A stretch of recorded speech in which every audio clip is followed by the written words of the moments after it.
Akwụkwọ ozi Pọl dị Asọ degara ndị Hibru isi nke mbụ.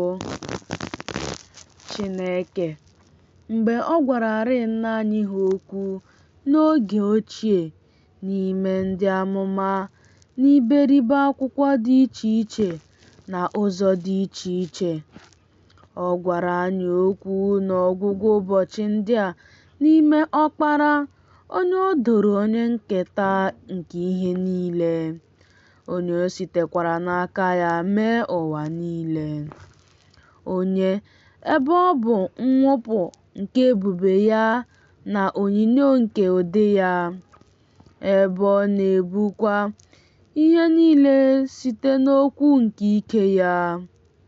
Mgbe ọ sachasịrị mmehie niile anyị, o wee nọdụ n'aka nri nke ịdị ukwuu ahụ dị n'elu, ebe e mere yarị ka ọ ka ndị mmụọ ozi mma. N'ụzọ ha otu a, o ketawa ụdị nke ka mma, n'ihi na ọ bụ onye n'etiti ndị mmụọ ozi ka ọ sịrị mgbe ọbụla, "Ọkpara m ka gị onwe gị bụ, mụ onwe m amụwo gị taa." Ọzọkwa, mụ onwe m ga-abụrụ ya nna, ya onwe ya ga-abụkwara m ọkpara. Ma ọzọkwa, mgbe ọbụla ọ ga-akpọbataworị ọkpara ahụ n'elu ụwa ebe mmadụ bi, ọ sị, ka ndị mmụọ ozi niile nke Chineke kpọọkwa isiala nye ya.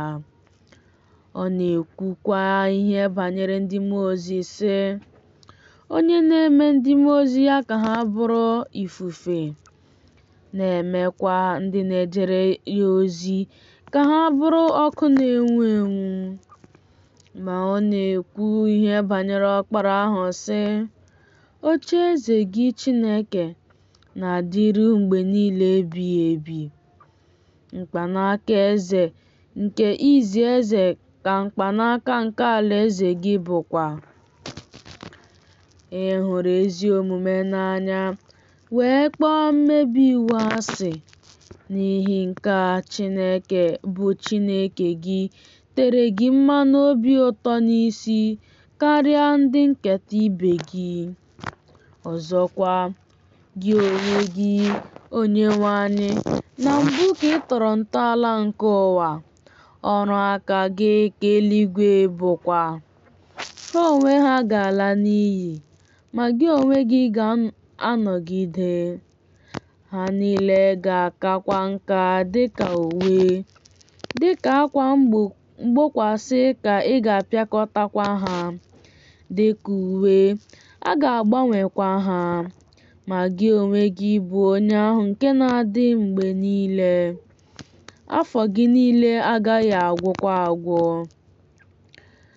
Ma ọ bụ onye n'etiti ndị mmụọ ozi ka o kwuworo okwu banyere ya mgbe ọbụla sị, nọdụ ala n'aka nri m, ruo mgbe m ga-edo ndị iro gị ka ihe mgbakwasị ụkwụ gị abụọ. Ha niile abụghị ndị mmụọ na-efe ofufe, ndị e zipụtara ije ozi, n'ihi ndị gaje iketa nzọpụta.